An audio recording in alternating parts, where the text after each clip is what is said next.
A big thanks to Squarespace for sponsoring this week's video. It doesn't get better than this. I'm at the top of a mountain in the winter. There's a stunning frost, an amazing sunrise. I've got some rocks to shoot. Just what's better? Yes, yes.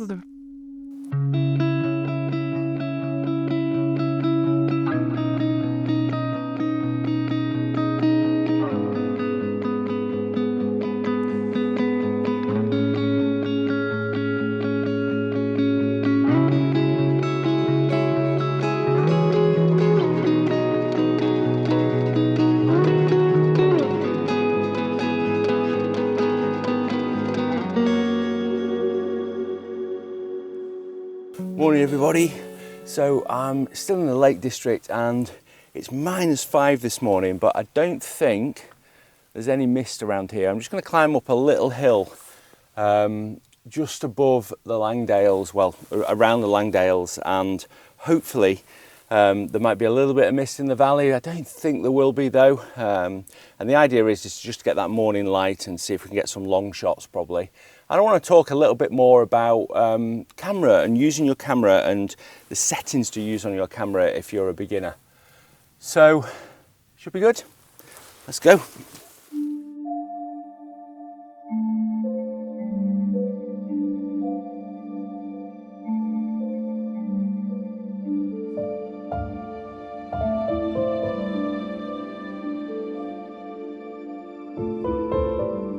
So yes, at last we've got some fantastic conditions. The sun's going to rise over there. We've got some clouds that are already starting to catch the light, and we're still sort of 50 minutes away from sunrise. And even there's clouds over there where we're probably going to be shooting as well. There's some silver birch here. It's near Tarn House, which just is so epic around the hills here. And I'm hoping to use some of the silver birch, some of the amazing backdrop, probably shoot in that direction a little bit. I think we're going to get really nice conditions. I'm so excited. And what I want to do is talk a little bit more about how you can just shoot on full auto, even in conditions like this. If you're not entirely sure whether to use aperture priority, manual priority, just put your camera on full auto. So what I'm going to do is I'm going to take some shots on full auto. I'll take some shots on how I usually shoot, and we'll compare them and see how they look. But the main thing to do is focus on composition.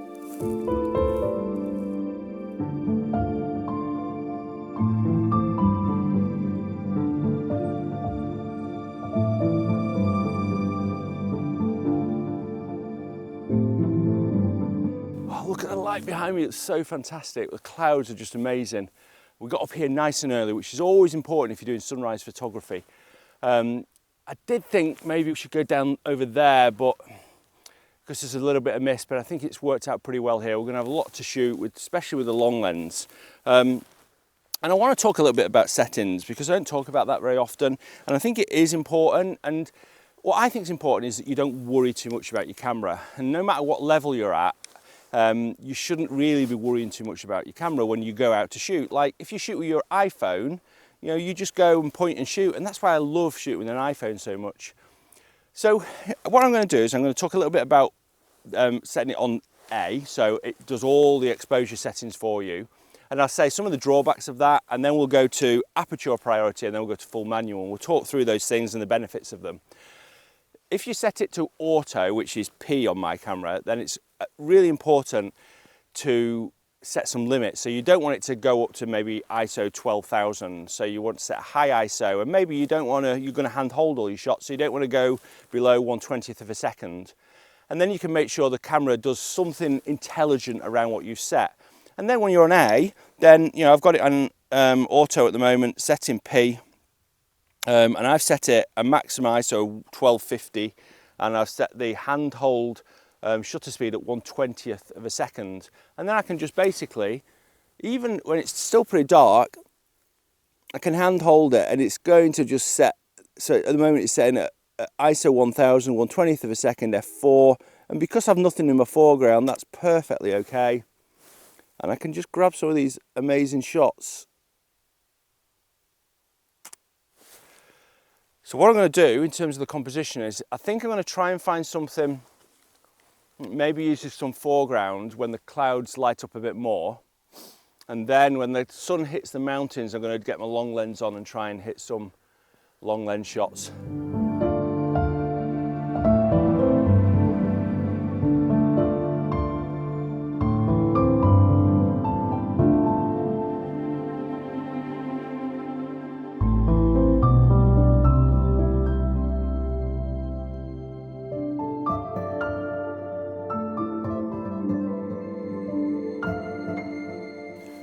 Okay, I've got a shot here, just shooting at the long end of my 24 to 120, and it's just quite a simple shot. There's a little bit of mist on Coniston there, and I've just got more cloud because the clouds are really interesting, and I've got it on P, so it's doing everything automatically, and it's setting the ISO at 200, f4 and the 20th of a second. And some people might say, oh, f4, it should have set it at f8 or whatever, but at the moment that's perfect because there's nothing in the foreground, and f4 is going to be the sharpest part of this lens. It's really interesting to look at the lens data for your camera because you'll find in modern cameras that they're sharper at the widest open aperture mostly. So, so this is going to be, you know, almost perfect. This is probably the settings I'd use. So yeah, this is a nice shot, and take this, and the clouds are just starting to change a little bit more pink now higher up. So I might actually go vertical on this and see if I can get more cloud in because it's quite nice.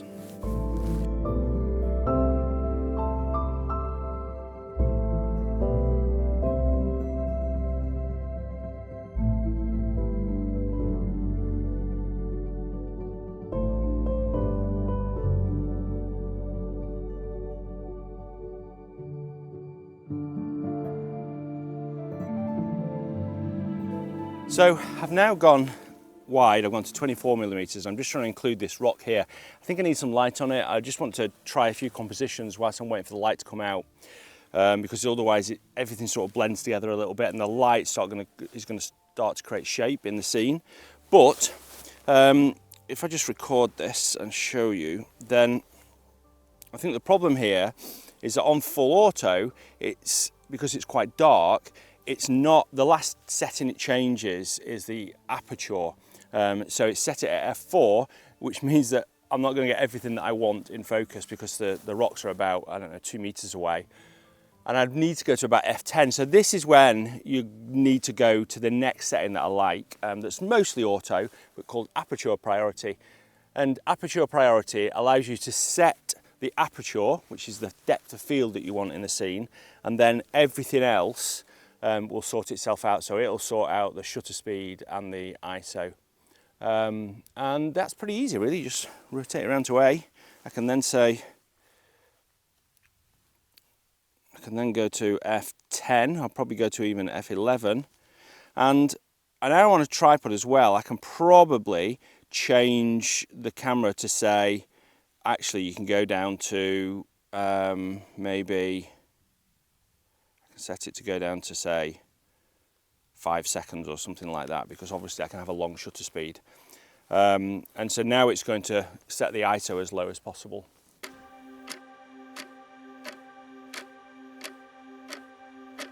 Time goes by, yeah, you and I are running out, running out.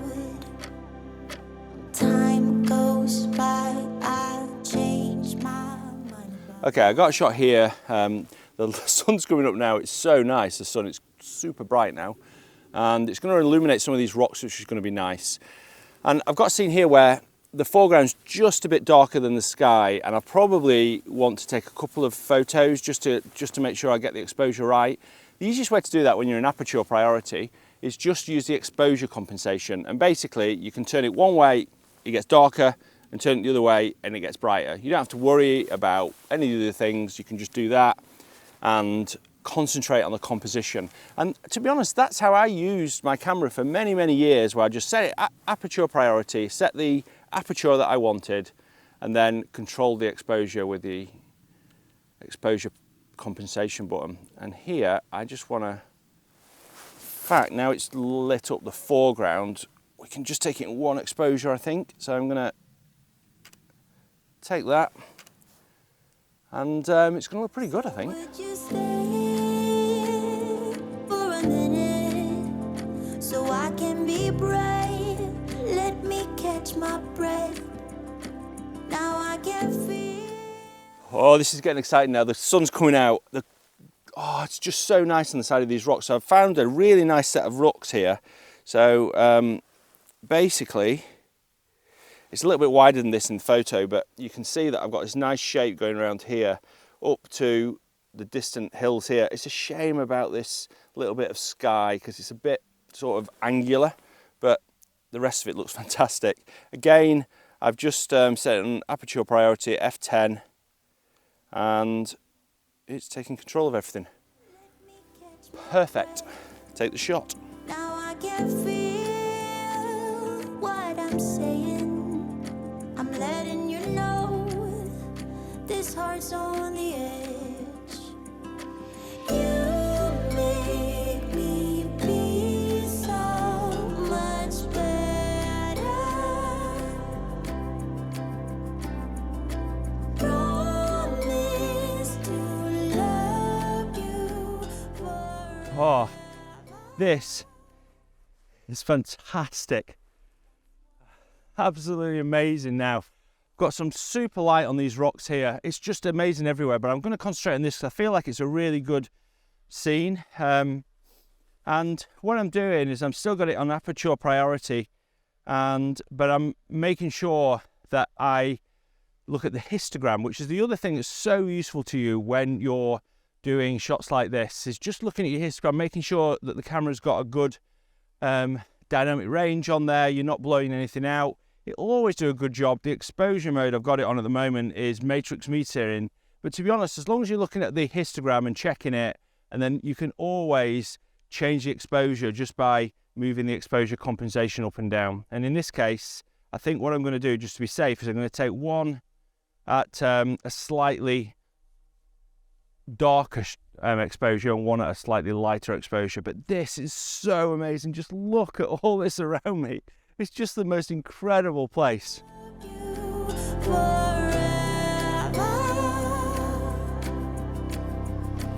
That's why I wanna spend my life with you. I wanna grow old with you.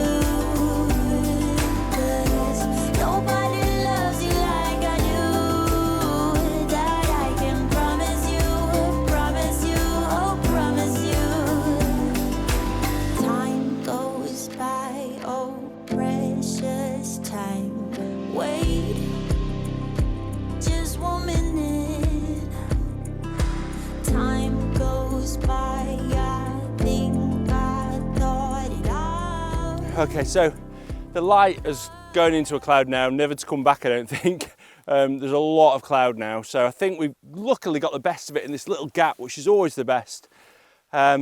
Still, I'm going to look for other shots and hopefully just concentrate more on shapes and patterns rather than the light creating the shapes and patterns for me.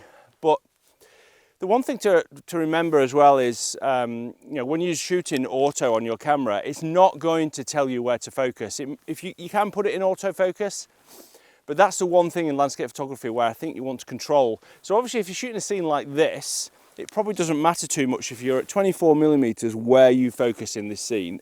If you're shooting at like f8, everything in that scene, wherever you focus, is going to be in sharp. So to be safe, if you want to do it the safest way, make sure it's shooting at f8 in aperture priority, and as long as nothing is closer than, I don't know, 10 meters away, and you're at 24mm, everything's going to be sharp. But when you've got rocks in the foreground, then you've got to be a little bit more careful, and we'll talk about that in a minute. But yeah, that's it for the good light, I think. Wow, that was some morning. It doesn't go better than this. I've got just a last shot of the sun going in actually, and you could see the ball of the sun, and I've tried to silhouette this tree, so I've just come a little bit lower. There's a tree next to it, unfortunately, which I think might ruin the shot, but you can see here that I've just got that tree on the right hand side silhouetted, and I think it's going to look pretty good. If only that tree on the left wasn't there, but you can't have everything. And again, I've just got it on full auto, and it's pretty much doing what I want. Not full auto, aperture priority. I've set it at f10 and it's sorted the rest out for me. Stay for a minute, so I can be brave. Let me catch my breath. Now I can feel. Okay, so I'm shooting at 350 millimeters now, right over there. It looks fantastic, and I've got it on full auto. In fact, I don't even need to worry about the focus too much because I've got it on full auto. It's going to choose where it's going to focus as well. I'm just going to press the button and then we'll compare it with one that I shoot in full manual, and you'll see there'll be no difference. And the reason being is that the aperture doesn't really matter because everything's so far away, then everything is going to be in focus, even at 300 millimeters. So really, you know, as long as you're not shooting at f22, which the camera's not going to set it at in auto, then it's gonna be fine. The main point behind this video is, yeah, you do need to understand your camera. Yeah, that's really important, but don't do that when you're out. You know, do that when you're at home. When you're out, just concentrate on compositions. And if you don't know all the settings, don't fiddle with it too much. Just, you know, if the light's changing quickly, just put it on auto, and then if anything, just use the exposure compensation. There's all sorts of different clouds everywhere. It's really spectacular. Letting you know my heart's on the edge, 'cause I wanna spend my life with you. I wanna grow up with you, 'cause nobody loves you. So I think that's it for the light. Just to summarize today's video, it's all about composition. It's all about finding the scene, looking at the light. You don't want to concentrate too much on your camera and your settings when you're in the field. So if you're not too familiar with it, if you're not too comfortable with your camera, don't worry about shooting on full auto because you're going to get some good shots still. It's going to be fine. You're better doing that than fiddling with your camera too much. And what I'd say is go on full auto, then experiment with aperture priority. Make sure you understand how to do exposure compensation. And then if you want to, you can go to manual. But to be honest, I use aperture priority as much as I use full manual. And then the final thing is just your focus. Just think about focus. Think about where you're going to focus and depth of field in your scene. Certainly if you're doing a wide angle shot, then you might have to think about it a little bit more than if there's something close up in the scene. So if you've got some foreground, than if you just got a big scene in front of you. And I think I'm going to get some pretty good photos here. I'm definitely going to upload them to my website. And if you're looking to create your own website, which is a fantastic thing to do with your photos, with Squarespace, you're in total control. You can decide the size of your photos, where you're going to put them. You can create galleries. And if you want to, you can also sell your photos. It's really easy to set up your online store. So if you're looking to do that, then make sure you head over to squarespace.com/Nigel or use offer code Nigel to get 10% off. Thanks ever so much for watching. Until next Sunday, bye.